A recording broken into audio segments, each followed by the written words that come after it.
एक बार फिर से स्वागत है आपका हमारे संघर्ष यूट्यूब चैनल पर। और सबसे पहले आप सभी लोगों को हार्दिक शुभकामनाएं हैं गणतंत्रता दिवस की, जो आप लोगों ने अच्छे से उसको एंजॉय किया होगा, अपने घरों में बैठ के एंजॉय किया होगा। और अलग अलग जगह से हमारी जो भारत में 73वां गणतंत्रता दिवस जो हर्ष और उल्लास के साथ बनाया गया है, उसको कैसे कैसे उसमें क्या क्या सिस्टम होता है, सब ने अच्छे से उसको अपने परिवार के साथ राष्ट्र के निर्माण में जो भी कृत हो सकते हैं वो किए होंगे। हमारी पूरे संघर्ष परिवार की तरफ से 73वें गणतंत्रता दिवस की हार्दिक शुभकामनाएं। तो हम लोग जिस जिस कड़ी में आगे बढ़ रहे हैं दोस्तों, वो कड़ी है संघर्ष से सफलता की ओर। तो पहली ही बात करते हैं दोस्तों कि किसी ने क्या कहा है, किसी ने खूब कहा है, समय न लगाओ तय करने में आपको क्या करना है। कहा है दोस्तों, समय ना लगाओ यह तय करने में कि आपको क्या करना है, वरना समय तय करेगा कि उसको आपका क्या करना है। तो दोस्तों इसी एक कोटेशन के साथ हम लोग स्टार्ट करते हैं आज जो अपना टॉपिक है कि समय ज़्यादा हमारे पास नहीं है।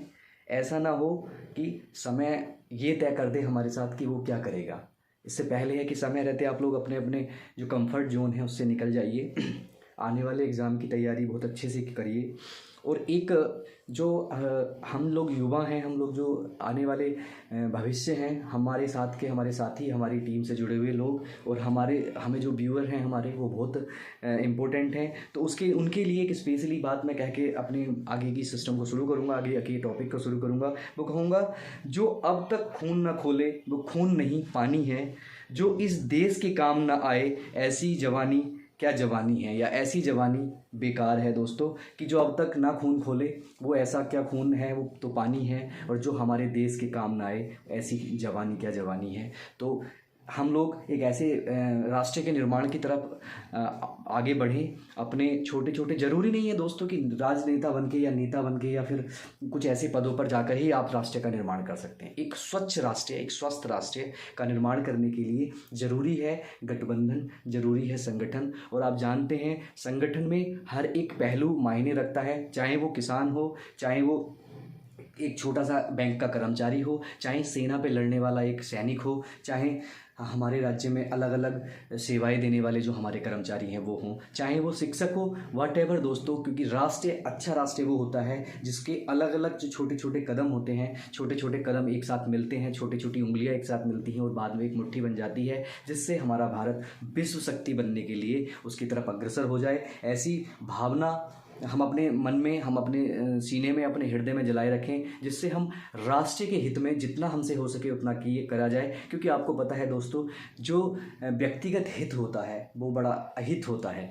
इसलिए व्यक्तिगत हित को साथ साइड रखते हुए, एक तरफ करते हुए सामूहिक हित के लिए काम करना है। उसी लिए हम लोग लगे हुए हैं दोस्तों। हम लोग IAS PCS या अलग अलग चीज़ों में अपनी सेवाएं देना चाहते हैं दोस्तों। तो क्यों सेवाएं देना चाहते हैं? ताकि हम राष्ट्र का निर्माण कर सकें और अपनी जो हमारी प्रतिभा है उस प्रतिभा को हम निखार सकें। दैट्स इट दोस्तों। और कितना अच्छा मौका है आज गणतंत्रता दिवस के उपलक्ष्य में हमारी जो ये संविधान को समझने की कड़ी मिल रही है। क्योंकि आपको पता है दोस्तों, गणतंत्रता दिवस और संविधान आप जब जब देखेंगे तो बड़ा अच्छा एक कोऑर्डिनेशन होता है। और हम आज आपके सामने, मुझे मौका मिला है दोस्तों कि आज मैं भारतीय संविधान के मौलिक अधिकार का जो अंतिम चरण है उसको लेके आया हूँ। बहुत इंपॉर्टेंट चरण है दोस्तों, क्योंकि गणतंत्रता दिवस है और इनका अवेयरनेस आप लोगों के लिए कितना इंपॉर्टेंट है, आपकी इस परीक्षाओं के लिए कितना इंपॉर्टेंट है, उसको देख के आज आप जान जाएंगे। जैसे हमने संविधान के भाग 3 को पढ़ लिया है अच्छे से, हमने पढ़ लिया है 12 से लेके और 31 लेक्चर तक, आर्टिकल्स तक, अनुच्छेद 31 तक हम लोगों ने पढ़ लिया है। हमने चाहे उसमें समानता का अधिकार हो, चाहे स्वतंत्रता का अधिकार हो, चाहे धार्मिक स्वतंत्रता का अधिकार हो,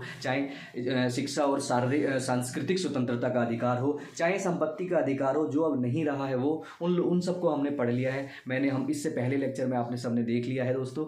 तो वीडियो शुरू करने से पहले या अपने टॉपिक को शुरू करने से पहले आप लोगों से बस एक ही हमारी डिमांड होती है कि आप इस वीडियो को अगर अच्छी लगे या जैसे भी आपकी जो भी हमारे लिए अभिव्यक्ति हो, जो भी आपके लिए आपका जो हमारे लिए रिवार्ड हो वो दीजिए। और कम से कम कैसे जितने भी ग्रुप हो आपके पास, जो ग्रुप हो, चाहे वो फेसबुक ग्रुप हो, चाहे वो इंस्टाग्राम का ग्रुप हो, चाहे वो व्हाट्सअप का ग्रुप हो, चाहे वो फैमिली का ग्रुप हो, चाहे वो किसी का भी ग्रुप हो दोस्तों। क्यों? क्योंकि ये वैसे तो बहुत इंपॉर्टेंट नहीं है, लेकिन अगर एक बंदे के लिए जिसको अभी तक कोई सुविधा नहीं मिली है उसके पास, आपके द्वारा अगर कोई वीडियो सर्टिफाइड वीडियो पहुंच जाती है, आपके द्वारा कोई रिकमेंडेड वीडियो पहुंच जाती है, तो दोस्तों उसमें उतना ही योगदान आपका लगता है जितना योगदान हमारी पूरी टीम का लगता है या हमारी जो मेहनत है उसका लगता है। क्योंकि आपने भी ऐसे समाज के निर्माण के लिए जिन लोगों को वो संसाधन नहीं मिल पाते या वो स्टेज नहीं मिल पाता, उसके लिए आप भी उसके लिए एक माध्यम है। तो दोस्तों हमें अपना प्यार दीजिए, लाइक सब्सक्राइब और शेयर ज़रूर कीजिए, ताकि हम ऐसे ही कंटिन्यूस, हम गारंटी देते हैं आपको कि हम एक एक सब्जेक्ट को तरीके से आपके साथ तक पहुंचाते रहेंगे। तो आज का जो दोस्तों हमारा टॉपिक है, आज का जो हमारा जो टॉपिक रहने वाला है वो है मौलिक अधिकार का पार्ट 3। वो बहुत इंपॉर्टेंट टॉपिक है दोस्तों, इसको समझना बड़ा ज़रूरी है और इसको समझने के साथ साथ ये हर एक व्यक्ति को पता होना चाहिए। ऐसा नहीं है कि हमारे एग्जाम पॉइंट ऑफ व्यू से तो इंपॉर्टेंट है ही, हर तीसरी या दूसरी एग्जाम में आपको मिल जाएगा दोस्तों इसका क्वेश्चंस, चाहे वो पीटी से ज़्यादा पूछा जाता है। हालांकि मेंस में भी इसका क्वेश्चन पूछा जाता है, इसका मेंस में भी कुछ चीज़ों को रख के, कुछ केस को दे के उसका डिस्कशन किया जाता है मेंस में भी हम लोग। लेकिन मेंस का जो हमारा प्रोस्पेक्ट रहेगा उसको डिटेल डिस्कशन में हम बाद में देखेंगे। फिलहाल आज हमारा जो सिस्टम है या जो हमारी कड़ी चल रही है वो केवल पीटी ओरिएंटेड चल रही है कि आपको सब्जेक्ट को समझना आना चाहिए कि हमें पढ़ना क्या है। तो उसके लिए हम क्या करते हैं, 32 जो आर्टिकल है हमारे संविधान में, भारत के संविधान में कितना अच्छा एक कॉम्बिनेशन बनाया कि संविधानों के अधिकारों की रक्षा करने के लिए भी संविधान में एक अधिकार बना दिया दोस्तों। संविधान में जो हमें मौलिक अधिकार है, उन मौलिक अधिकारों की रक्षा करने के लिए, उन मौलिक अधिकारों को देने के लिए भी एक मौलिक अधिकार दे दिया दोस्तों, कि जो संविधान में आपको अधिकार है उनको कैसे तुम्हें दिया जाए, कैसे एक व्यक्ति उन अधिकारों को अर्जित कर सकता है, कैसे उन व्यक्ति, कोई भी एक व्यक्ति, एक इंडिविजुअल व्यक्ति उन अधिकारों को ले सकता है, उसके लिए भी एक अधिकार बना दिया। और उस अधिकार को दोस्तों संवैधानिक उपचारों का अधिकार कहा गया या कॉन्स्टिट्यूशनल रेमेडीज इसको बोला गया दोस्तों। उपचारों का अधिकार कैसे कहा गया दोस्तों, अभी तक हमने बात करी थी पूरे संविधान के सिस्टम में कि आपको स्वतंत्रता का अधिकार है, आपको समानता का अधिकार है, आपको धार्मिक स्वतंत्रता का अधिकार है, आपको शिक्षा और संस्कृति का अधिकार है। ये सब अधिकार है, लेकिन अधिकार है कहाँ पे, कैसे हमको मिलेंगे? एक नॉर्मल आदमी अगर इनके बारे में नहीं जानेगा तो कैसे उनको दिए जा सकते हैं? तो दोस्तों इसी के बारे में हम डिस्कस करेंगे कि आर्टिकल 32 एक व्यापक अर्थ में है, ना कि अन्यथा इन्होंने इसको एक छोटा सा अर्थ नहीं है। लेकिन अगर मैं एक लाइन की बात करूं तो खाली आर्टिकल 32 संवैधानिक उपचारों का अधिकार है और खत्म हो गया 32। लेकिन इसके अंदर इतनी अच्छी लैंग्वेज है, इतना अच्छा सिस्टम है, उसको जानना बहुत जरूरी है। उसके लिए दोस्तों जब संविधान निर्माता संविधान बना रहे थे तो उसमें बहस हुई, और उसमें बहस होने के बाद दोस्तों अपनी सबने थ्योरियां दी, और थ्योरी देने के बाद दोस्तों डॉक्टर भीमराव अंबेडकर ने इसको क्या बोला, आर्टिकल 32 को दोस्तों आत्मा या हृदय बोला दोस्तों। ये क्वेश्चंस कई बार पूछा गया है दोस्तों, ये पीटी का क्वेश्चन है कि भारत के संविधान के किस अनुच्छेद को डॉक्टर भीमराव अंबेडकर ने आत्मा या संविधान का हृदय कहा। तो आपको ध्यान रखना है संविधान और आत्मा, संविधान की आत्मा और संविधान का हृदय क्यों कहा, उसके लिए डिटेल हमें पढ़ना है कि क्यों ऐसा उन्होंने कहा। क्योंकि संविधान क्या है, ये संविधान में एक मौलिक अधिकार है, जो मौलिक अधिकार है संवैधानिक, जो हमें संविधान में मौलिक अधिकार मिले हैं उनको दिलाने के लिए एक मौलिक अधिकार बना दिया गया है दोस्तों। कितना अच्छा सिस्टम है, मैंने लिखा है मौलिक अधिकार को दिलाने के लिए एक मौलिक अधिकार 32 है। भारत के संविधान का जो आत्मा है, जो हृदय है, वो क्या है, और मौलिक अधिकारों का संरक्षण भी है दोस्तों, संरक्षक है दोस्तों। ये क्या है, ये संरक्षक है। ये गारंटी देता है कि आप दुनिया, भारत में किसी भी स्टेट में रहते हैं, आपको अगर कहीं भी न्याय नहीं मिलता है, आपके मौलिक अधिकार का हनन होता है, तो आप हमारे पास आइए, हम आपके अधिकार की गारंटी देते हैं। ये गारंटर भी है। और दोस्तों इसी के थ्रू हम बात करते हैं कि आर्टिकल 32 में कैसे गारंटर है, कैसे ये संवैधानिक उपचारों का सिस्टम है। तो दोस्तों अब आपने कह तो दिया है कि अधिकार है, वो अधिकार आपको मिलेंगे कैसे? जैसे आपको, मैं एक एग्जांपल लेता हूं, जैसे आपको बोल दिया गया है कि आपको जीने का अधिकार है, आपको स्वतंत्र जीने का अधिकार है, लेकिन आपको बिना किसी मर्जी के, बिना किसी सिस्टम के कोई पुलिस वाला उठा के ले जाता है, आपको जेल में बंद कर देता है, 10 दिन तक बंद करता है। दोस्तों क्या है आपके पास? आपको जीने का अधिकार है। तो आप कहेंगे तो इसमें हमारा जीने का अधिकार कहाँ? आप सीधे से बोलेंगे कि अगर कोई हमें पुलिस में पकड़ के अगर जेल में बंद कर देती है, थाने में बंद कर लेती है, तो उसमें हमारा संविधान में हमारे अधिकार का उल्लंघन कहाँ हुआ दोस्तों? संविधान की जब आर्टिकल 21 को आप पढ़ेंगे तो उसमें आपको दिया गया है कि आपको क्या है, आपको जीने की स्वतंत्रता है, और आपको क्या है, आपको लिबर्टी है, अपनी दैहिक स्वतंत्रता है, आपको जीने की स्वतंत्रता है। जीना भी कैसे है, आपको स्वच्छ जीना है। तो दोस्तों आपको तो एक पुलिस वाला अंदर ले जाके एक रिस्ट्रिक्शन में जीवा रहा है, आपको प्रताड़ित कर रहा है। तो उसके लिए दोस्तों इस संविधान में आर्टिकल 32 के थ्रू क्या करा गया, आर्टिकल 32 के थ्रू दी गई है दोस्तों 5 रिट। आपने बहुत सुना होगा, बहुत अच्छा टॉपिक है दोस्तों। रिट कितने प्रकार की है दोस्तों? रिट 5 प्रकार की है। और ये रिट क्या है दोस्तों? ये रिट है आपको कि किस अधिकार से या कैसे आपको अधिकार दिया जा सकता है। तो ये मैं बताता हूँ दोस्तों, ये अंग्रेजी कानून से लिया गया एक सिस्टम है। अंग्रेजी कानून में पहले से ही चलता था। राजा महाराजा जो है इनको अलग अलग तरीके से अपने दरबार में या अपने सिस्टम में प्रोवाइड कराते थे। आपने सुना भी होगा दोस्तों कि हम आदेश देते हैं या उसको लेके आया जाए, या आप किस अधिकार से ऐसा कर रहे हैं। एक बहुत बड़ा उनका जैसे भी सिस्टम था दोस्तों, उसको आप एक बार जब डिटेल में हम पढ़ेंगे तो हम डिस्कस करेंगे। मैं बता रहा हूँ कि ये अंग्रेजों के कानून से लिया गया है और ये कोई पहली बात नहीं है। अंग्रेजों के कानून में इसे आज भी अलग अलग तरीके से लागू किया गया है और इसको बोलते हैं न्याय का झरना दोस्तों।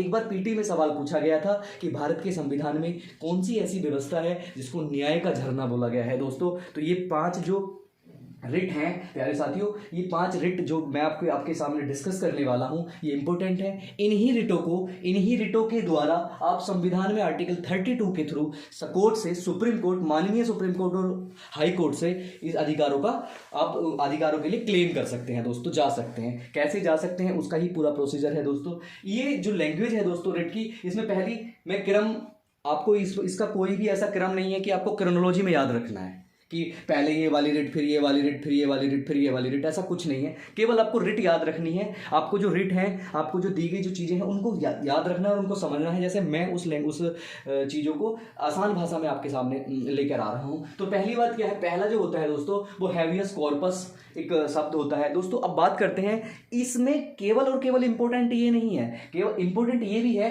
दोस्तों, ये शब्द है हैवियस कॉर्पस। आप सोचेंगे, आप लोग तुरंत क्या करते हैं, आप लोग नेट पे सर्च करना स्टार्ट कर देते हैं। दोस्तों ये शब्द लैटिन भाषा का है, ये अंग्रेजी का शब्द नहीं है, लैटिन भाषा का शब्द है। तो इस शब्द का अर्थ लैटिन भाषा में क्या है दोस्तों? पहली जो रिट है, नंबर 1 पे रिट आती है हैवियस कॉर्पस। आपने हिंदी में इसको पढ़ा होगा बंदी प्रत्यक्षीकरण। आप जैसे ही शब्द बता रहे हैं कि बंदी प्रत्यक्षीकरण, तो कई बार सवाल यूपी पीएससी में और बीपीएससी में दोस्तों हैवियस कॉर्पस लिख के आ जाता है, उसको देवनागरी लिपि में लिख के दे देता है और आप कंफ्यूज हो जाते हैं कि हैवियस कॉर्पस क्या है। तो हैवियस कॉर्पस को कहते हैं दोस्तों बंदी प्रत्यक्षीकरण। और बंदी प्रत्यक्षीकरण हैबियस कॉर्पस का जो लैटिन भाषा में अर्थ है दोस्तों, उसका अर्थ है to have the body, to have the body. इसका मतलब यह है कि दोस्तों शरीर के साथ उसको प्रस्तुत किया जाए, शरीर के साथ उसको प्रस्तुत किया जाए। किसको प्रस्तुत किया जाए दोस्तों? अब बात करते हैं हम, कोई पुलिस वाला अगर किसी को पकड़ के ले जाता है, सपोज दैट, आपने देखा भी है, ऐसा होता है बहुत, कि अगर मान लो किसी आसपास के पड़ोस का कोई लड़का लड़की साथ में भाग जाते हैं दोस्तों। अब मैं एक एग्जाम्पल के तौर पे आपको समझाने की कोशिश कर रहा हूं ताकि ये इससे कोई अंत्य ना ले या फिर किसी समाज में ऐसी कुरीति को मैं बढ़ावा देने के लिए कोई ऐसी बात नहीं कह रहा हूं। हम बात कर रहे हैं कि कैसे हैबियस कॉर्पस की जो रिट है वो कैसे आप लोगों के लिए बेनिफिशियल हो सकती है। आपको कैसे पता होना चाहिए हैबियस कॉर्पस क्या होता है। आप सुप्रीम कोर्ट में या माननीय हाई कोर्ट में किसके थ्रू जा सकते हैं। आपको क्या होता है, आपके लड़के को पकड़ लिया जाता है। आपको पता है लड़की को तो मार पीट के उसके घर वाले 1 साल में उसका मतलब क्रैश कोर्स करके शादी उदी करा देते हैं, लेकिन लड़के को क्या करते हैं, जो दरोगा होता है या पुलिस होता है, वो 4-5 दिन तक खूब कूटता है, खूब पीटता है दोस्तों, और पीटता है, खूब अंदर रखता है, छोड़ता नहीं है। तो दोस्तों अगर आपको हैबियस कॉर्पस की जानकारी होगी, अगर आपको बंदी प्रत्यक्षीकरण की जानकारी होगी, तो दोस्तों आपको तो बाहर नहीं आने दिया जाएगा, लेकिन आपका कोई भी जानने वाला, आपका कोई वकील, आपका कोई रिश्तेदार, इसको सुप्रीम कोर्ट या सीधे सुप्रीम कोर्ट जा सकते हो आप। ये आपके जीने के अधिकार के विरुद्ध है। और आप जाकर क्या कह सकते हो, आप मतलब वो आपके थ्रू, आपका जो रिप्रेजेंटेटर है वो क्या कहेगा, वो जाके कह सकता है कि देखिए एक फला जो थाना है उसमें एक पुलिस वाले ने 24 घंटे से या 24 घंटे से ज़्यादा, यानी कि 10 दिन, 5 दिन या 6 दिन से उसको बंद कर रखा है और वो छोड़ नहीं सकता। तो दोस्तों सुप्रीम कोर्ट तुरंत क्या करेगा, तुरंत उसको हैबियस कॉर्पस के एक फैक्स कर देगा और तुरंत बोलेगा कि आपने जिसको पकड़ रखा है 24 घंटे के अंदर, अगर आपने 24 घंटे से ज़्यादा, ये समय याद रखना है दोस्तों कि 24 घंटे के अंदर अगर आपने पकड़ रखा है तो उसको छोड़ दीजिए, और नहीं तो क्या है कि न्यायिक मजिस्ट्रेट के सामने प्रस्तुत कीजिए दोस्तों। न्यायिक मजिस्ट्रेट या आप उसके जो जुडिशरी है, न्यायिक व्यवस्था है या जो न्यायालय है, उसके सामने प्रत्यक्ष कीजिए दोस्तों। तो ये हैबियस कॉर्पस है दोस्तों। अगर आपको पता है तो आपको 24 घंटे से ज़्यादा कोई अंदर नहीं रख सकता। यहाँ पे दोस्तों मैं एक बात बताऊँ, आपके दिमाग में आ रहा होगा आर्टिकल 22। 32। आप कहोगे वहाँ तो निवारक निरोध के थ्रू वो बंद भी कर सकता था। हाँ दोस्तों, वो क्या है, निवारक निरोध है, उसके थ्रू आपको 3 महीने के लिए है, बिना दलील, बिना वकील और बिना अपील का कानून है, उसके लिए 3 महीने है दोस्तों। वो अलग निवारक निरोध के थ्रू अगर गिरफ्तार करता है तो वो अलग सिस्टम है। लेकिन नॉर्मल सिस्टम है कि 24 घंटे के अंदर आपको या तो उसको आपको बताना पड़ेगा, न्यायालय में प्रस्तुत करना पड़ेगा, या आपको छोड़ना पड़ेगा, वो ज्यादा दिन तक नहीं रख सकता। तो दोस्तों एक और बात है, ये क्वेश्चन यूपीएससी में पूछा जाता है। यूपीएससी में क्वेश्चन क्या पूछा जाता है, यूपीएससी में क्वेश्चन पूछा जाता है, क्या बंदी प्रत्यक्षीकरण सामूहिक रूप से मिला हुआ है? तो नहीं दोस्तों, ये अकेला है जो व्यक्तिगत रूप से। क्यों व्यक्तिगत रूप से दोस्तों? आपको इंडिविजुअल रूप से ये मिला हुआ है, व्यक्तिगत रूप से मिला हुआ है हैबियस कॉर्पस वाला दोस्तों। तो ये होता क्या है, ये कब जारी हो सकता है दोस्तों? ये किसी भी सार्वजनिक या व्यक्तिगत दोनों तरीके से जारी किया जा सकता है। और दोस्तों कोर्ट या विधानमंडल या विधानसभा, जो विधानसभाएं होती हैं, उसकी अवमानना अगर आप करते हैं दोस्तों, तो इस रिट को माननीय कोर्ट नहीं जारी करेगा। आपको ये भी ध्यान रखना है, अगर आप विधानमंडल या विधानसभा की अगर अवमानना करते हैं, उसके कानून की अवमानना करते हैं, किसी भी कोर्ट की अवमानना करते हैं दोस्तों, तो इसको आप जारी नहीं किया जा सकता है। बाकी आप सार्वजनिक और व्यक्तिगत तौर पर यह जारी किया जा सकता है। पहली आपकी जो रिट थी दोस्तों हैबियस कॉर्पस, हमने अच्छे से समझी। अब हम बात करते हैं दोस्तों दूसरी रिट जो है, उसका नाम है मैंडेमस। उसको बोलते हैं मैंडेमस, या उसको हिंदी में बोलते हैं परम आदेश। आप देखिए शब्दों को अगर एक बार समझ के पढ़ेंगे ना, तो समझ में आपको आसानी से आ जाएगा। पहले था बंदी प्रत्यक्षीकरण, कि बंदी को प्रत्यक्ष किया जाए, और दूसरा है परमादेश मैंडेमस। मैंडेमस का मतलब होता है, अगर हम लैटिन भाषा में इसका अर्थ देखें दोस्तों, तो इसका अर्थ होता है बी कमांड। बी कमांड मतलब हम आदेश देते हैं। हम आदेश देते हैं। हम क्या आदेश देते हैं दोस्तों? किसको आदेश देना है दोस्तों? अधीनस्थ, यानी कि पब्लिक ड्यूटी में लगा हुआ कोई भी व्यक्ति।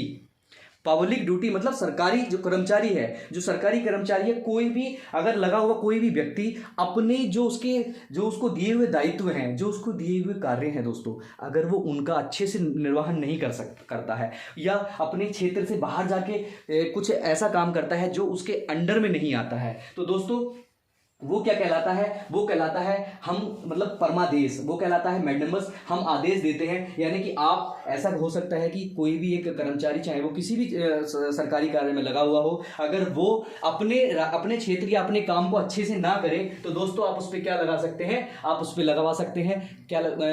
परमादेश मैंडेमस। और ये हमेशा क्या होता है दोस्तों? हम आदेश देते हैं, यानी कि कोर्ट कहेगा उसको कि हम आदेश देते हैं कि तुम ऐसा क्यों नहीं करते, ऐसा तुमने किया किस बिना पे है, और कोर्ट उससे नाना प्रकार के जवाब दे सकता है दोस्तों।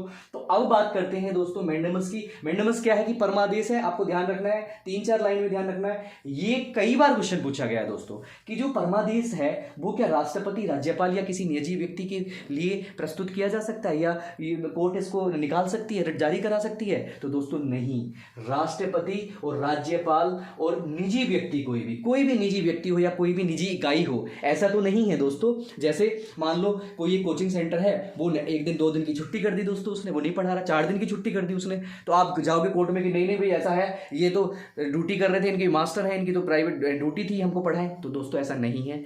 प्राइवेट इकाई पे, यानी कि जो प्राइवेट सिस्टम होगा या जो निजी इकाई होगी, राष्ट्रपति ऐसे बहुत सारे काम करता है जो उसके क्षेत्र से बाहर होते हैं या लोगों को पसंद नहीं होते। राज्यपाल भी ऐसा, क्योंकि ये संवैधानिक पद है दोनों, ठीक है, राज्यपाल संवैधानिक पद है, राष्ट्रपति तो आपको पता ही है मुखिया होता है दोस्तों, तो उसको कोई परमादेश जारी नहीं किया जा सकता। तो ऐसे ही हम बात करते हैं मैंडेमस की। अब दोस्तों इसी के साथ 2 खत्म हो चुकी है। तीसरी जो आती है दोस्तों, वो आती है क्वो वारंटो। इसको बोलते हैं दोस्तों क्वो वारंटो। क्वो वारंटो बहुत इंपॉर्टेंट है। इसको बोलते हैं हिंदी में अधिकार प्रेक्षा। इंपॉर्टेंट है अधिकार प्रेक्षा, और इसका मतलब दोस्तों आम आदमी को इस रिट का जानकारी होना अति आवश्यक है, क्योंकि इसकी ना जानकारी होने की वजह से हम कितना सारा, आपको बताऊंगा मैं भी, हम कितने सारे ऐसे कृत्य में शामिल हो जाते हैं जो हमें नहीं करना चाहिए। तो दोस्तों इसका हिंदी में अर्थ होता है किस वारंट पर, यानी कि किस वारंट पर मतलब किस आधार पर। अब किस आधार पर की बात करते हैं, तो इसमें सबसे इंपॉर्टेंट चीज क्या है, इसमें कोई भी व्यक्ति दोस्तों, इंडिविजुअल, कोई भी व्यक्ति या कोई समुदाय या कोई भी सिस्टम सरकारी कर्मचारी के पद की वैधानिकता की जांच के लिए अपील कर सकता है। वैधानिक जांच के लिए क्या अपील कर सकता है दोस्तों? जैसे सपोज दैट कोई आपके आसपास पड़ोसी में कोई किसी की सरकारी नौकरी लगी है, कोई एसडीएम बना है, तो एसडीएम बना है तो आप जाके कोर्ट में कहिए, आपको पता है कि उनने फर्जी काम किया है, कुछ उसके जो डॉक्यूमेंट्स हैं वो ओरिजिनल नहीं है, तो आप क्या करेंगे दोस्तों, आप जाएंगे सीधे भाग के सुप्रीम कोर्ट या हाई कोर्ट, आप बोलेंगे अरे सुप्रीम कोर्ट साहब हमको अधिकार परीक्षा दो, आप हमें जानकारी चाहिए कि फला जो आदमी है, डॉक्टर है, जो मास्टर है, जो एसडीएम है, वो कैसे बना है, उसको उसकी जांच चाहिए। तो कोर्ट दोस्तों उस आदमी की इच्छा के अनुसार, उस समुदाय की इच्छा के अनुसार को वेरेंटो की एक रिट जारी करता है, और को वेरेंटो चाहे वो यूपीएससी हो या यूपीपीएससी हो या फिर आपका बीपीएससी हो, उसके लिए या जो भी डिपार्टमेंट है, जिस डिपार्टमेंट में उसने अपॉइंटमेंट लिया है या जिसमें ज्वाइनिंग ली है, उस अपॉइंटमेंट के थ्रू दोस्तों जानकारी देता है कि इसने फार्म भरा था तो फार्म का एक प्रति दीजिए, उसने कौन सा फोटो लगाया था वो दीजिए, इसके पीटी में कितने मार्क्स थे वो दीजिए, इसकी डॉक्यूमेंट वेरिफिकेशन में कौन से डॉक्यूमेंट्स वो दीजिए, और सारी नाना प्रकार की वैधानिकता की जांच कर सकता है दोस्तों, वैधानिकता की जांच कर सकता है। और दूसरी बात इसमें सबसे इंपॉर्टेंट है दोस्तों कि इसमें क्या है कि जिसका काम वही करेगा। अब एक बात बताता हूं दोस्तों, हमने बहुत सारे मैंने एक अच्छे से अपनी आंखों से देखा है। एक बार हम लोग क्या थे, हम लोग स्टेशन पे के आसपास थे, तो स्टेशन के आसपास में एक कहानी आपको बता रहा हूं, आपको उस कहानी से केवल उसका जो भाव है वो ध्यान रखना है, यानी कि आपको क्यू वेरेंटो को समझना है कि क्यू वेरेंटो है क्या, उसको समझाने के लिए हम कहानी का यूज करते हैं। हम आपको एक आम भाषा में एक छोटे से कहानी बता के समझाने की बात करते हैं। तो दोस्तों क्या था कि हम ट्रेन में जा रहे थे, ट्रेन में क्या होता है, ट्रेन में एक व्यक्ति होता है, वो बेचारा सीधे स्वभाव में बैठा होता है, और सीधे स्वभाव में बैठा होता है, एक पुलिस वाला आता है, जो आरपीएफ वाले लोग होते हैं, आता है, उससे टिकट मांगता है, तो वो कहता है कि साहब टिकट दे दो, टिकट लाओ, टिकट दिखा दो। तो वो आदमी कहता है कि नहीं, मैं तुम्हें टिकट नहीं दिखाऊंगा, आप मेरी जितनी भी लीगल तरीके से या जो भी आपको मेरी चेकिंग करनी है वो मेरी चेकिंग कर लीजिए, मैं आपको टिकट नहीं दिखाऊंगा। टिकट दिखाने के लिए टीटी को बुला के लाइए, मैं टिकट दिखा दूंगा, मैं आपको टिकट नहीं दूंगा, आपको टिकट नहीं दिखाऊंगा। तो दोस्तों वो क्या करता है आपको पता ही, आरपीएफ वाले, पुलिस वाले, अब जैसे कि हमारी मानसिकता है पुलिस वालों को लेकर, तो पुलिस वाले उस पर ऐंठते हैं, उस पर थोड़ा सा बल का प्रयोग करते हैं, तेज आवाज का प्रयोग करते हैं, वो मना कर देता है कि मैं आपको नहीं उठाऊंगा। तो दोस्तों अगले स्टेशन पे उसको उतार लिया जाता है, आरपीएफ वाले उसको उतार लिया जाता है, और उतारने के बाद उसको ले जाते हैं अपने जो उनसे ऊपर एएसपी रैंक का जो होता है बंदा, उसके पास ले जाते हैं। वो खड़े होकर बोलते हैं कि भाई इसके टिकट नहीं दिखा रहा था। तो वो आदमी दोस्तों वहां पे कहता है I will take legal action against your constable Y D, मतलब कहता है किसके थ्रू, वाई क्वार वेरेंटो, कि आपको क्या अधिकार है, आपको क्या अधिकार, अधिकार परीक्षा कि आपको अधिकार क्या है कि मेरे को चेक करो, मेरे को आप मेरे से केवल सिक्योरिटी पर्पस पे कितनी भी चेक कर लीजिए, लेकिन आपको टिकट देखने का अधिकार नहीं है। टिकट देखने का अधिकार टीटी को है, अगर टीटी कहेगा तो वो टिकट देखेगा। ऐसे ही बहुत सारे एग्जांपल दोस्तों। तो पता चलता है जो एएसपी होता है वो बोलता रहे भाई इसको छोड़ो, कहाँ पता चलेगा अगर ये इसने कोई वारंटो लगा दिया और सुप्रीम कोर्ट ने पता चला मेरी नौकरी भी खत्म हो जाएगी, है ना। क्योंकि एक पुलिस वाले को अधिकार नहीं है ट्रेन में टिकट चेक करने का, उसको केवल सिक्योरिटी चेक करनी है, उसको कोई ऐसा मतलब जो लॉ एंड ऑर्डर को बनाए रखने के लिए कोई ऐसा कृत आप कर रहे हैं वही उसको अधिकार है। ऐसे ही अधिकार आपको मिल जाएगा दोस्तों। जो आपने देखा होगा ट्रैफिक पुलिस वाले कोई भी पुलिस वाले बैठ जाते हैं और फटाफट से चालान काटना स्टार्ट कर देते हैं दोस्तों। वो भी क्या है दोस्तों, एक कांस्टेबल को चालान काटने का अधिकार नहीं है, केवल आपको कम से कम उसके पास 1 स्टार होना चाहिए, यानी कि एएसआई रैंक का बंदा होना चाहिए। अगर एएसआई रैंक का बंदा नहीं है, वो आपके साथ आपका चालान काटता है, तो दोस्तों ये आपको पता होना चाहिए कि ये उसके कार्य क्षेत्र से बाहर की बात है, ये उसका अधिकार नहीं है। तो उसका अधिकार जो है वही करेगा, तो वो होता है अधिकार परीक्षा दोस्तों। तो ये था आपका क्वावेलेंटो। आपको पता हो तो ऐसे नाना प्रकार के एग्जाम्पल दोस्तों आपको बताए जा सकते हैं। लेकिन आज के जमाने में दोस्तों किसको पता चलता है, अगर पुलिस वाला के ट्रेन में हमसे टिकट मांगता है, अगर हमारे पास टिकट नहीं होता, हमारे मतलब जो अनपढ़ लोग होते हैं, जो थोड़े कम शिक्षित होते हैं, वो कहते हैं साहब मेरे पास टिकट नहीं है, तो वो फिर उसको सेटल कर देते हैं कि ले लीजिए 200 रुपये ले लीजिए, 500 रुपये ले लीजिए, 1000 रुपये ले लीजिए और सेटल कर दिए, क्योंकि उनको पता ही नहीं है दोस्तों। हमें इसीलिए हम लोगों ने प्लेटफॉर्म स्टार्ट किया है कि ये चीजें जानकारी होनी चाहिए। गांव में रहने वाले व्यक्ति को भी अपने अधिकारों की जानकारी होनी चाहिए। तो दोस्तों ये था आपका अधिकार परीक्षा। उसके बाद दोस्तों हम पहुंच चुके हैं चौथे नंबर पे, जिसका मतलब है प्रोहिबिटेशन। इसका मतलब क्या होता है, प्रतिषेध दोस्तों। प्रतिषेध का क्या होता है, टू स्टॉप। क्या है, टू स्टॉप। जैसे कि आपने नाम सुना होगा दोस्तों, लैटिन भाषा में प्रोहिबिशन का मतलब क्या होता है, टू स्टॉप। इसका मतलब होता है हिंदी में प्रतिषेध। आपने बहुत सुना होगा कि स्टे ऑर्डर ले लिया है, स्टे ऑर्डर का मतलब होता है टू स्टॉप। अब स्टे ऑर्डर किस पे होता है दोस्तों, जो हाई कोर्ट होता है, यानी कि जो अपर कोर्ट होता है, वो लोअर कोर्ट के फैसले को या लोअर कोर्ट में चलने वाली कार्यवाही चल रही होती है, उसको क्या करता है, रोक देता है। यानी कि आप प्रतिषेध की जो रिट है वो हाई कोर्ट में लोअर कोर्ट के अगेंस्ट जाके दायर कर सकते हैं, बता सकते हैं, या जो डिस्ट्रिक्ट कोर्ट है उसके अगेंस्ट लोअर कोर्ट में जाके, यानी कि ऊपर वाले कोर्ट में जाके आप कह सकते हैं, क्या कह सकते हैं कि वो कृत हो रहा है, कोई ऐसा काम है जिसको वो सही से सुनवाई नहीं हो रही है, नाना प्रकार की बातें हो रही हैं, तो आप दोस्तों प्रतिषेध के थ्रू, प्रोहिबिटेशन के थ्रू सुप्रीम कोर्ट या हाई कोर्ट में जा सकते हैं। एक्चुअल में सुप्रीम कोर्ट और हाई कोर्ट में ही जाया जाता है। क्यों? क्योंकि ये दोनों ही संविधान में हमारे जो मौलिक अधिकार हैं उनके लिए जो उनको जो गारंटी देने की जो बात करते हैं वो ये दोनों ही करते हैं। आर्टिकल 32 करता है सुप्रीम कोर्ट को और आर्टिकल 226 या 226 करता है हाई कोर्ट को। अभी हम उसकी भी बात करेंगे दोस्तों। तो ये दोस्तों था प्रतिषेध, और ये लगाया किस पे जा सकता है दोस्तों? ये न्यायिक या अर्ध न्यायिक जो संस्थाएं होती हैं उनके विरुद्ध लगाया जा सकता है, लेकिन जो प्रशासनिक प्राधिकरण होते हैं उनके विरुद्ध ये रिट नहीं लगाई जा सकती है दोस्तों। प्रशासनिक प्राधिकरणों के थ्रू के ऊपर ये रिट नहीं निकाली जा सकती है, जारी की जा सकती है। तो दोस्तों ये थी प्रतिषेध नंबर 4 पे। अब हम बात करते हैं दोस्तों उत्प्रेषण या सर्जरी। इसको हम सर्जरी भी बोलते हैं। इसको हम हमारे संविधान में कई बार इसको बोला गया है। सर्जरी के नाम से मैं बता रहा हूँ, लिखा हुआ जो इसका प्रोनाउंसिएशन है वो है सर्टोरिया, ऐसे करके कुछ इसका प्रोनाउंसिएशन है। लेकिन हम जो बात कर रहे हैं, जो सवाल जो पूछा जाता है, आपको उत्प्रेषण इसको याद रखना है। इसका मतलब है, सवाल पूछा गया था कि संविधान में जो उपस्थित रिट हैं उसमें से किस रिट को पोस्टमार्टम कहा जाता है दोस्तों, ये सवाल पूछा गया है। तो आपको कहीं जाना नहीं है। क्यों ऐसा है, क्यों पोस्टमार्टम है दोस्तों? क्योंकि इसमें क्या कहता है, इस वाले ये जो रिट है वो रिट परमादेश पे लगाई जाती है दोस्तों। परमादेश वाला सिस्टम जो होता है वो क्या करता है, वो काम को रोक दिया, उसने निर्णय को नहीं रोका, उस काम को रोक दिया है दोस्तों। प्रतिषेध में क्या किया, टू स्टॉप या स्टे ले लिया है। क्या होगा उसकी बात अलग है। लेकिन उत्प्रेषण क्या कहता है कि सूचना देना है कि टू सर्टिफाइड, कि अब जो निर्णय कोर्ट ने दिया है, लोअर कोर्ट ने जो भी निर्णय दिया है, उस निर्णय को दोबारा से ही अपने पास बुला के या जैसे भी उसको क्या करना है, प्रमाणित करना है, सूचना देना है, या टू सर्टिफाइड। इसका मतलब होता है टू सर्टिफाइड।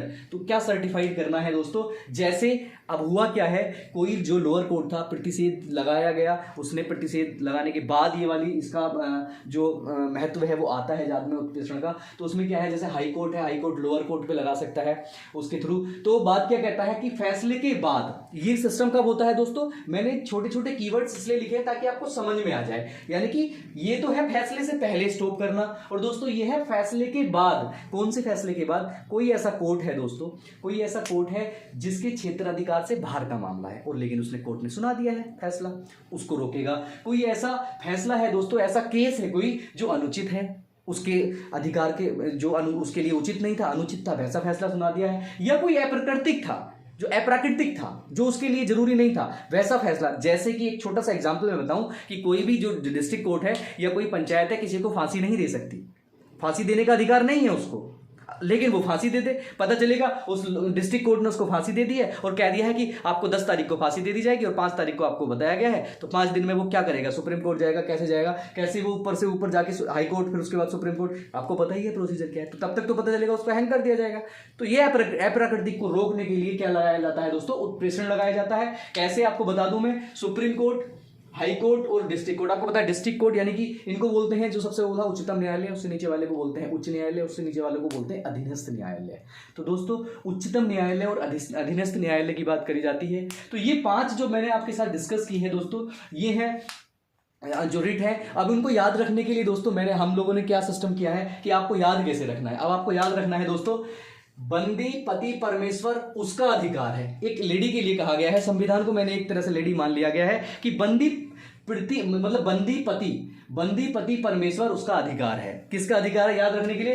पहले नंबर पे बंदी प्रत्यक्षीकरण, दूसरे नंबर पे प्रतिषेध, चौथे नंबर पे परमादेश, 5वें नंबर पे उत्प्रेक्षा, और 6ठे नंबर पर अधिकार प्रेक्षा। तो आपको याद रखना है दोस्तों क्या, बंदी पति परमेश्वर उसका अधिकार है। तो 5 आपको याद हो जाएंगी। और 5 में से मैं आपको बता दूं, पहली जो 3 है दोस्तों, ये 3 जो है वो 3 किसी भी व्यक्ति, किसी सामुदायिक सिस्टम के थ्रू लाई जा सकती हैं। लेकिन जो चौथी और 5वीं है दोस्तों, ये कोर्ट खुद अपने हिसाब से भी ले सकता है, नीचे से अधिकार को किसी के कहने पे मंगवा सकता है। कोई ऐसा आदेश अप्राकृतिक हो जाता है, उसको भी मिला के उस अधिकार के अगेंस्ट उत्प्रेषणा की RTI रिट के थ्रू आगे बढ़ा सकता है दोस्तों। तो ये था पूरा जो अधिकार था दोस्तों। अब मैं बात करता हूं दोस्तों कि हाई कोर्ट और सुप्रीम कोर्ट की क्या बात होती है। तो हाई कोर्ट और सुप्रीम कोर्ट दोनों ही हमारे संविधान में जो दिए गए अधिकार हैं, मौलिक अधिकार हैं, उनके संरक्षक हैं। लेकिन दोस्तों जो हाई कोर्ट है वो संविधान में मौलिक अधिकारों के अलावा बाकी अधिकारों के लिए भी, उनकी सुनवाई के लिए भी प्रतिबद्ध है, वो सुन सकता है। ये कई बार क्वेश्चन पूछा गया है दोस्तों, यूपीएससी और यूपीपीएससी यहीं से तो खेलते हैं दोस्तों।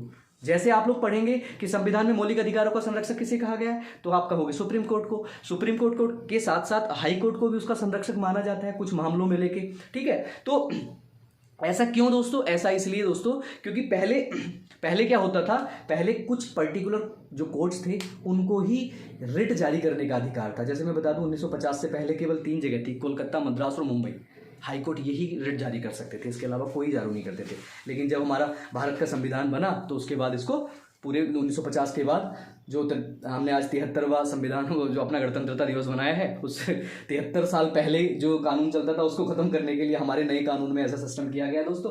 तो ये बात थी। तो सुप्रीम कोर्ट में केवल दोस्तों, सुप्रीम कोर्ट में केवल मौलिक अधिकार के लिए ही रिट जारी की जा सकती है। केवल आप डायरेक्ट अगर आपको जाना है तो केवल आप मौलिक अधिकार के लिए जा सकते हो। ऐसा नहीं है कि किसी ने मेरी ज़मीन छीन ली है, किसी ने मेरे सर पर लाठी मार दी है, या किसी ने मेरी भैंस को मार दिया है, ऐसे करके किसी भी केस पे आप डायरेक्ट सुप्रीम कोर्ट नहीं जा सकते। सुप्रीम कोर्ट केवल और केवल खुला है मौलिक अधिकारों के लिए, और हाई कोर्ट खुला है मौलिक अधिकारों के साथ साथ बाकी अधिकारों के लिए भी। तो इसलिए आप देखेंगे कि मौलिक जो सुप्रीम कोर्ट और हाई कोर्ट का जो क्षेत्र है, जो कार्य क्षेत्र है, उस हिसाब से आप देखें तो हाई कोर्ट का जो कार्य क्षेत्र है वो बड़ा है, सुप्रीम कोर्ट का वो छोटा है, रिट के मामले में, मौलिक अधिकारों के मामले में। ठीक है दोस्तों, तो इसकी बात करते हैं। अब हम बात करते हैं दोस्तों, ये था हमारा आर्टिकल 32। उसके बाद हम जो फिनिश के तरफ हैं। वैसे तो हमारे संविधान में आर्टिकल जो आपने पढ़े हैं 13 या 14 से लेके 32 तक ही हमारे संविधान में मौलिक अधिकार दिए गए हैं, लेकिन 12 और 13 में परिभाषाएं और क्या क्या कैसे कैसे लगेगा वो दिया गया है। ऐसे ही हम बात करते हैं 33वें संविधान में जो दिए गए हमारे मौलिक अधिकार हैं, जो 33, 34, 35 आपको बोलेंगे कि सर आपने तो बोला था 12 से 35 तक है, तो आप 3 कब पढ़ाओगे? तो हम उन तीनों के बारे में भी थोड़ा थोड़ा सा डिस्कस करते हैं। यहाँ से क्वेश्चन दोस्तों बहुत नाम मात्र के पूछे जाते हैं, लेकिन हम इनको ऐसा नहीं है हम इनको छू के ना निकले, लेकिन हम इनके बारे में बात करेंगे। तो दोस्तों 33वां संविधान में जो अधिकार है वो क्या कहता है? 33वां अनुच्छेद कहता है, रिस्ट्रिक्शंस लगाता है दोस्तों। किन पे? संविधान में जो दिए गए मूल अधिकार हैं, भाग 3 में जो दिए गए मूल अधिकार हैं, उसमें कुछ कुछ कंडीशन में रिस्ट्रिक्शंस लगाता है, निर्बंधित करता है, निराकृत करता है, उनको कम करता है, उनका अल्पीकरण करता है। किस सिचुएशन में दोस्तों? हमारे संविधान में जो संसद है, संसद को कानून बनाने का अधिकार है, और वो कानून कैसे बना सकती है दोस्तों? अगर आप कहेंगे, देखो आप कहेंगे हमें तो स्वतंत्रता का अधिकार है, आप कहेंगे हमें तो जीने का अधिकार है, आप कहेंगे हमें तो जाति धर्म या इसके हिसाब से नहीं अलग समझा जाएगा, आप कहेंगे हमें तो कहीं भी घूमने का अधिकार है। तो दोस्तों ये अधिकार कहीं कहीं पे कम भी किए जाते हैं। वो कब कम किए जाते हैं दोस्तों? सेना, गुप्तचर, राजदूत और मीडिया को लेकर दोस्तों। अब ऐसा तो नहीं है सेना का अधिकार, सेना का कोई अधिकारी बोलता है कि जमीन पे बैठिए, तो आप कहेंगे नहीं जमीन पे नहीं बैठेंगे, हमें तो मौलिक अधिकार प्राप्त है, हम तो सुप्रीम कोर्ट जाएंगे। ऐसा नहीं है दोस्तों। लॉ एंड ऑर्डर बनाने के लिए, अनुशासन बनाए रखने के लिए, प्रशासन को अच्छे से चलाने के लिए दोस्तों हमारे संविधान निर्माता कितना अच्छा सोच के गए थे। मैंने आपको पहले ही बताया है कि जो आर्टिकल 19 है उसके थ्रू क्या कहा गया? एकता और अखंडता बाधित नहीं होनी चाहिए। तो वो कैसे बाधित नहीं होगी दोस्तों? लॉ एंड ऑर्डर को कैसे बनाए रखा जाएगा? तो दोस्तों सेना के कुछ अधिकारों को अपने हिसाब से चलाने के लिए वो सैन्य नियम के हिसाब से चलेंगे, वो मार्शल लॉ के हिसाब से चलेंगे, उनका नियम बिल्कुल अलग है। हमारे संविधान में थोड़ा अल्पीकरण किया जा सकता है। अब ऐसे दोस्तों गुप्तचर है, गुप्तचर की अगर गुप्तचर को कहेंगे कि हमें तो सूचना का अधिकार है, हमें तो बताइए हमारी पोस्टिंग कहाँ होगी, तो दोस्तों आईबी वाईबी जो हमारी ये जो खुफिया एजेंसी होती हैं, इनके जो लोग होते हैं, आपको नहीं पता होगा, आपके ही बीच में बहुत सारे लोग रहते हैं और अपनी जो व्यक्तिगत इनकी जानकारी होती है उसको छिपाते हैं, किसी ऑपरेशन से मिलने वाली चीज़ों को छिपाते हैं। आप कहेंगे, आप कह सकते हैं किसी से कि नहीं हमें बताइए। ऐसे ही राजदूत होते हैं दोस्तों, कौन सा राजदूत का कहाँ पे पोस्टिंग है, कहाँ पे कैसा सिस्टम है, उसको भी छिपा के रखा जाता है। उनके अधिकारों को, मौलिक अधिकारों को थोड़ा कम करके रखा जाता है। ऐसे ही दोस्तों मीडिया की बात करते हैं, तो मीडिया में भी तो दोस्तों ऐसा हो सकता है, मान लो कोई ऑपरेशन चलने वाला है, जैसे मान लो सर्जिकल स्ट्राइक ही चलने वाली थी, और सर्जिकल स्ट्राइक पे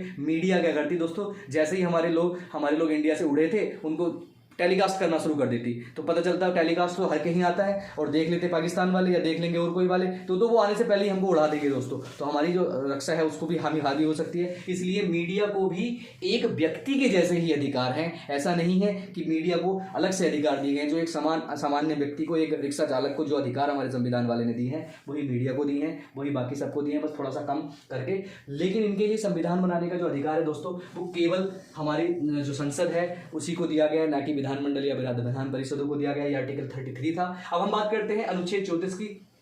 तो अनुच्छेद 34 में बोला गया है सैन्य शासन दोस्तों, मार्शल लॉ।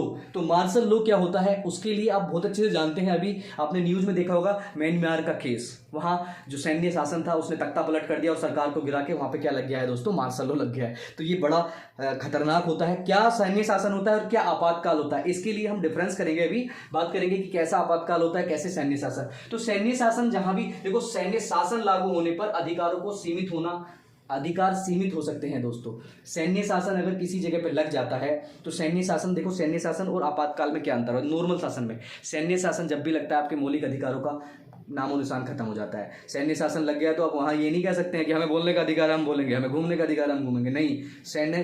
सेना के द्वारा जो भी नियम कानून बनाए जाएंगे वही अधिकार। जैसे आप देखते हैं दोस्तों, पहले क्या होता था, वोटिंग होती थी आपके छोटे गाँव कुछों में जाके, अलग अलग जगह पे वोटिंग होती थी। उस टाइम पे आर्मी चली जाती थी, और आर्मी जब चली जाती तो एक पूरे एरिया को, एक पर्टिकुलर एरिया को, जितना रिस्ट्रिक्टेड एरिया होता था उसको मतलब पूरे तरीके से वो घेर लेते थे। वहाँ किसी को घूमने नहीं दिया जाता, आज भी नहीं घूमने। मैं छोटा सा एग्जाम्पल बता रहा हूँ, आज भी किसी को घूमने नहीं दिया जाता, आज भी वहाँ किसी को नहीं जाने दिया जाता, किसी पे फोन पे बात नहीं करने दी जा सकती, वहां बैठने नहीं दिया जाएगा, एक एरिया होता है। तो दोस्तों ऐसा कुछ कुछ शासन जो होता है वो क्या होता है, सैन्य शासन होता है। सैन्य शासन अच्छा नहीं होता दोस्तों, किसी भी लोकतंत्र के लिए या किसी भी देश के लिए अच्छा नहीं होता है, क्योंकि सैन्य शासन में केवल सैनिकों की चलती है, राजा जो सिस्टम होते हैं। अब बात करते हैं आपातकाल क्या होता है दोस्तों। आपातकाल एक अलग स्थिति होती है, सैन्य शासन एक अलग स्थिति होती है। आपातकाल में आपके जो मौलिक अधिकार है वो पूरी तरह से खत्म नहीं होते हैं। सरकारें या जो विधानसभाएं होती है वो पूरी तरह से खत्म नहीं होती हैं, उन वो काम करती रहती है, चाहे वो राज्यपाल या राष्ट्रपति के थ्रू। लेकिन सैन्य शासन में दोस्तों, सैन्य शासन में पूरी तरह से सरकारें व्यस्त हो जाती हैं, मौलिक अधिकार खत्म हो जाते हैं, उनके हिसाब से वो अधिकार चलते हैं। तो दोस्तों वो क्या है, वो है सैन्य शासन जब लागू होगा तो आप कह नहीं सकते, जब जिस भी एरिया में, जिस भी पर्टिकुलर एरिया में, जैसे आज आप देखेंगे जम्मू कश्मीर में जाके देखेंगे वहाँ पे कुछ जगह पे सैन्य शासन है। इसका दुरुपयोग भी होता है दोस्तों, वहाँ आप जा नहीं सकते हैं, वहाँ सेना किसी के घर में भी बढ़ जाती है, जाके वहाँ चेक कर देती है, किसी को गोली मार देती है, कोई बेचारा उसमें इनोसेंट बंदा भी मर जाता है। तो ये सैन्य शासन होता है दोस्तों, इसमें किसी का कोई जवाब नहीं होता। सुप्रीम कोर्ट भी यहाँ कुछ नहीं कर सकती है, ना सरकारें कर सकती हैं दोस्तों। ये था आपका। और उसके बाद क्या है दोस्तों, जहाँ पे सैन्य शासन लगता है तो वहाँ क्षति होती है, तो उस क्षति को पूरी करने के लिए सरकारें कुछ क्षतिपूर्ति दे सकती हैं दोस्तों। सैन्य शासन में, सैन्य शासन जब खत्म हो जाता है तो उसके बाद कुछ लोग ज्यादा हार्म होते हैं तो वहां क्षति दी जा सकती है। ये क्वेश्चन भी पूछा हुआ है दोस्तों कि क्या सैन्य शासन में सरकारें क्षतिपूर्ति देने के लिए बाध्य हैं। बाध्य नहीं है दोस्तों, बाध्य नहीं है, लेकिन हाँ दे सकती हैं बाद में। इसके लिए आप सुप्रीम कोर्ट या कहीं नहीं जा सकते कि आपके यहाँ पे 4 साल तक हम या 1 महीने तक सैन्य शासन लगा था, हमको खाने के लिए हमारी नौकरियां छूट गई, हमको नौकरी दो, हमको पैसे दो, हमको खाना दो। बाध्य नहीं है, लेकिन दिया जा सकता है। ऐसी बात करते हैं दोस्तों 35वें आर्टिकल की, जो हमारे मौलिक अधिकार का अंतिम अनुच्छेद है। तो दोस्तों इसमें क्या दिया गया है, इसमें दिया गया है संसद को कानून बनाने की शक्ति है। अब कानून बनाने की शक्ति, कितने कितने बुद्धिजीवी थे वो लोग, हमारे संविधान के निर्माता, जो उस टाइम बैठ के ये सोच रहे थे कि आने वाले टाइम पे जो मौलिक अधिकार है उनको और भी बढ़ाया जा सकता है, उनको और भी अच्छे तरीके से लागू किया जा सकता है। तो उसके लिए कानून क्या होगा, तो उन्होंने उसके लिए कानून को जोड़ दिया कि संविधान में कोई भी मौलिक अधिकारों के लिए पॉजिटिव वे में, मौलिक अधिकारों का क्या कहना है, उनको प्रभावी तरीके से, उनको शक्तिशाली बनाने के लिए, उनको कम करने के लिए दोस्तों कहीं नहीं लिखा है उन्होंने। आर्टिकल 35 में लिखा है, आप देखेंगे जो 13 का 2 है उसमें कहते हैं कि मौलिक अधिकार में, हमारे जो मौलिक अधिकार है उसमें कोई भी ऐसा कानून नहीं बनाया जाएगा जिसमें मौलिक अधिकारों का अल्पीकरण होगा, वो शून्य कहलाएगा। तो इसी को अगर इससे जोड़ के आप पढ़ोगे, इसमें भी क्या कहा गया है कि संसद जो है मूल अधिकारों के लिए कानून बना सकती है, लेकिन वो कानून दोस्तों क्या होने चाहिए, वो पॉजिटिव होने चाहिए। हमारे संविधान के जो मौलिक अधिकार है उनको आगे बढ़ाने के लिए, उनको अच्छे तरीके से लागू करने के लिए। जैसे अभी एक शिक्षा का अधिकार हमारे संविधान में संविधान निर्माताओं ने या बुद्धिजीवी, तत्कालीन उस टाइम के बुद्धिजीवियों ने उसको उसमें संशोधन करके अधिकार को जोड़ दिया। ये पॉजिटिव अधिकार था, ऐसा नहीं खत्म कर दिया, ठीक है। तो ऐसे कर सकते हैं दोस्तों, और नेगेटिव तरीके से इसमें नहीं जोड़ा जा सकता। केवल ये संसद को अधिकार है, और संसद में कानून पास करने का या कानून बनाने का जो प्रोसीजर है उसको हम आगे डिस्कस करेंगे। उसके बाद देखो दोस्तों, ये तो था पूरा संवैधानिक उपचारों का सिद्धांत जो था, संविधान के कैसे उपचार है, संविधान कहाँ मौलिक अधिकारों का अल्पीकरण करता है, किस टाइप से करता है। इसके बाद एक बहुत इंपॉर्टेंट क्वेश्चन पूछा जाता है PIL क्या होता है दोस्तों। PIL पब्लिक इंटरेस्ट लिटिगेशंस एक होता है दोस्तों, जनहित याचिका दोस्तों। ये तो होती है रिट, ये तो मौलिक अधिकार के लिए की जाती हैं, ये किसी इंडिविजुअल आदमी के द्वारा या किसी समुदाय के द्वारा भी की जा सकती हैं। लेकिन ये जो PIL होती है दोस्तों, समाज में, समाज के किसी भी स्तर पे, चाहे वो कोई भी स्तर हो, वहां पे कोई ऐसा अपकृत हो रहा होता है, ऐसा कोई कार्य हो रहा होता है जो समाज के समुदाय के लिए अच्छा नहीं होता, किसी पर्टिकुलर जाति के लिए अच्छा नहीं होता, किसी एक डिपार्टमेंट के लिए अच्छा नहीं होता। तो दोस्तों किसी भी बंदे के द्वारा एक PIL जनहित याचिका, नाम ही है इसका, जन के हित के लिए एक याचिका सुप्रीम कोर्ट या हाई कोर्ट में आप फाइल कर सकते हैं। उस पर सुप्रीम कोर्ट देखता है, उसको एक्सेप्ट करता है, उस पर डिसीजन लेता है, और जो जन के हित के लिए जो चीज़ होती है उसमें कोई चेंज करना होता है तो वो आदेश देता है या वो उसको इंक्लूड करता है। तो दोस्तों पूछा जाता है PIL के जन्मदाता किसे कहा जाता है, तो दोस्तों PN भगवती, ये भी एक जज थे, ये भी कानून के बहुत अच्छे ज्ञाता थे। PN भगवती को PIL का जन्मदाता कहा जाता है। इसके बारे में डिटेल आपको अभी इसलिए नहीं बता रहे हैं, PIL बताएंगे जब केस आएंगे उसके हिसाब से समझाएंगे। हम केवल क्यों बता रहे हैं, क्योंकि PIL की कम से कम 10 बार दोस्तों इसकी फुल फॉर्म पूछी गई है। हिंदी में जनहित याचिका, इंग्लिश में पब्लिक इंटरेस्ट लिटिगेशंस इसको बोलते हैं। PN भगवती इसके सिस्टम है। तो ये पूरा सिनेरियो दोस्तों आपके साथ या प्यारे साथियों आपके साथ हम लोगों ने शेयर किया।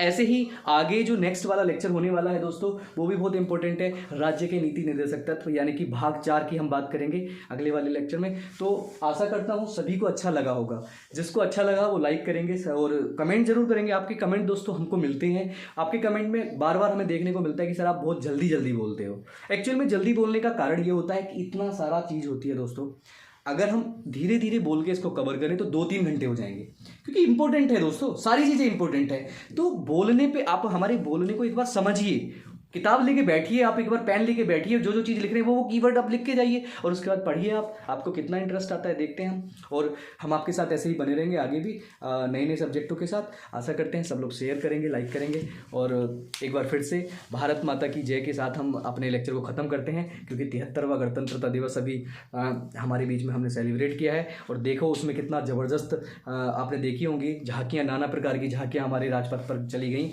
और वहाँ देखो इस बार बहुत इंपॉर्टेंट चीज़ें देखने को मिली कि बहुत जो नारी शक्ति है, जो लेडी है, जो महिलाएं हैं, उन्होंने बहुत सारी जो हमारी कमांड थी, बहुत सारी जो आर्मी की या अलग अलग प्रकार की जो झांकियाँ थी उनका संचालन किया, उनके लिए आगे आई। तो ये नारी सशक्तिकरण के लिए बहुत इंपॉर्टेंट चीज़ है दोस्तों, सब लोगों को पढ़ना चाहिए, सब लोगों को आगे बढ़ना चाहिए। जय हिंद।